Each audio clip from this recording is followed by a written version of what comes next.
What connects the earthly creature with the Lord of Lords?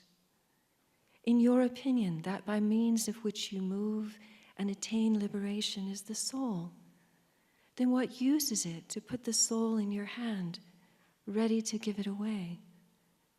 Even if lovers bring you their own heads, the gift of their life, they will have only brought cumin seed to Kirman, the source of all cumin.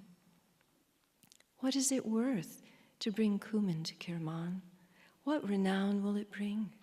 What price will it fetch? There is a palace where he is without need. So take your need there, because the one without need loves need. And due to that need, you may suddenly leap out of these created affairs. Something from the Eternal One is connected to you.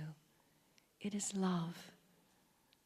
The ambush of love comes and embraces you, just as it says in the Quran, he loves them, they love him, is the effect of God loves them.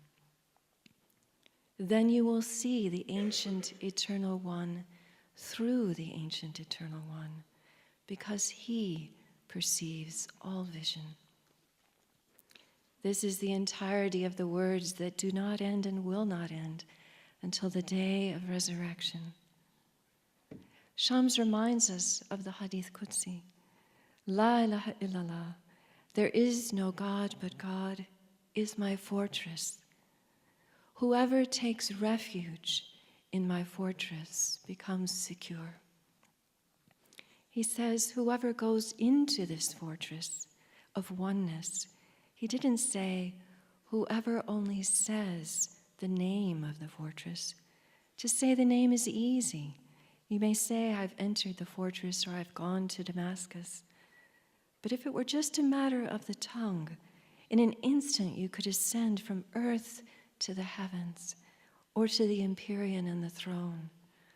The Prophet Muhammad said, the faithful one who says, La ilaha illallah, with purity and from the heart goes to paradise. Now you sit and say he is one, but who are you? You're more than 6,000. Become one. Otherwise, is his oneness your concern? You're 100,000 particles, and each particle of yours is being carried off by some desire. Within each particle of yours there is an illusion. The one who demonstrates purity of intention and sincerity of action goes to paradise. And then there's no need for a promise, such as if he or she has been able to do this, he or she enters paradise. For if he or she has been able to do this, he or she is paradise itself. One of the ways in which Shams encourages us to be people of paradise is through being watchful of our speech. He says, if you're in the midst of praising someone, what business do you have with speaking ill of someone? Suppose your mouth is full of sugar. Why would you put vinegar into it? If your mouth is full of vinegar, it's no shame for you not to do the salat. Why would it be, since it's the place of the purified? If you're really occupied with remembering God, with praising God, absorbed in that sweetness, how could you speak ill of someone else and destroy that sweetness with vinegar?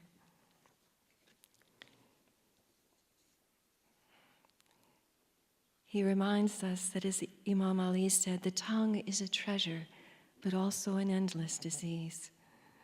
And to be careful that we do not say that which we do not do. Not to seek knowledge for the sake of a worldly morsel, but to bind ourselves to these questions. Who am I, and what is my essence? Why have I come here, and where am I going?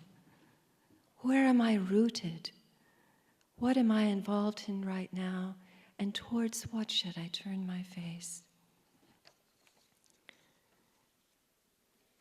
He reminds us of a passage in the Quran. The angels and the Spirit rise up to him in a day whose measure is 50,000 years. He tells us not to be caught with the outer meanings, not to keep imagining where is the universe of the prophets or the universe of the saints. He says, then you'll get dizzy, lose your balance and fall down. Just start walking with them. And reminds us of the hadith, he who comes to me by an arm span, I come to him by a cubit. And he who comes to me walking, I come running to him. Seek the heart, he says. Where is the place of the heart? It is hidden.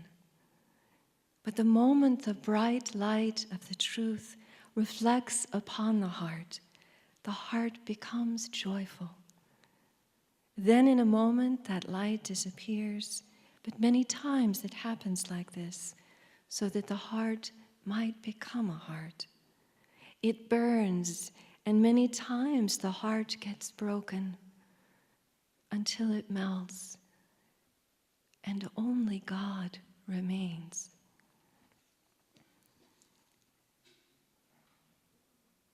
As Mevlana says, love is the astrolabe of the divine mysteries, and often it is through difficulty that love is deepened. Shams tells the story of Layla and Majnun.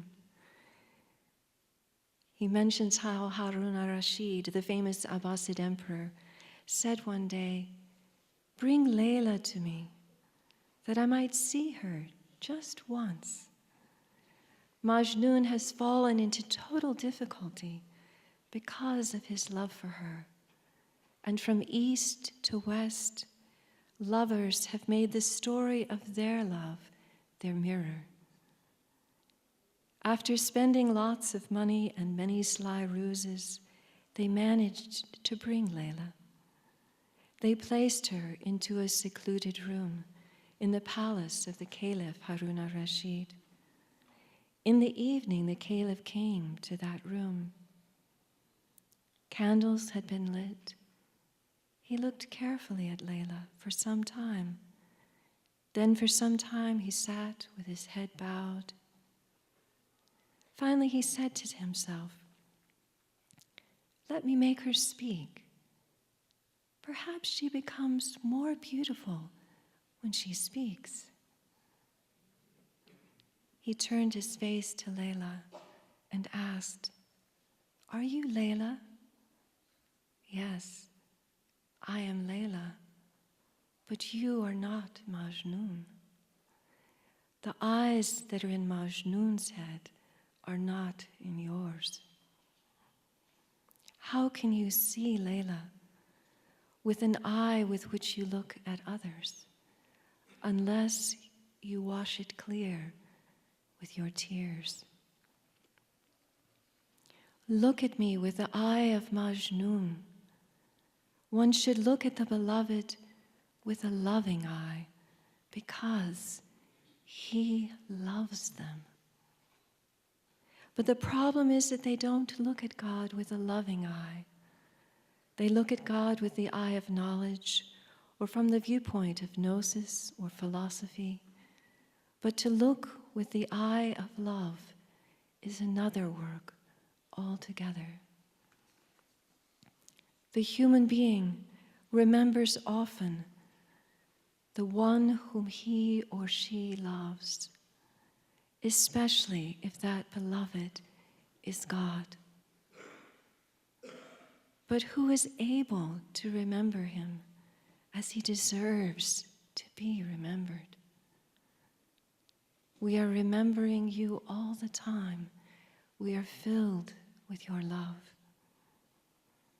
Shams tells us, "I wish people knew that happiness is in the gathering of friends, that they might mingle with each other and show their beautiful faces, so that love might appear among them.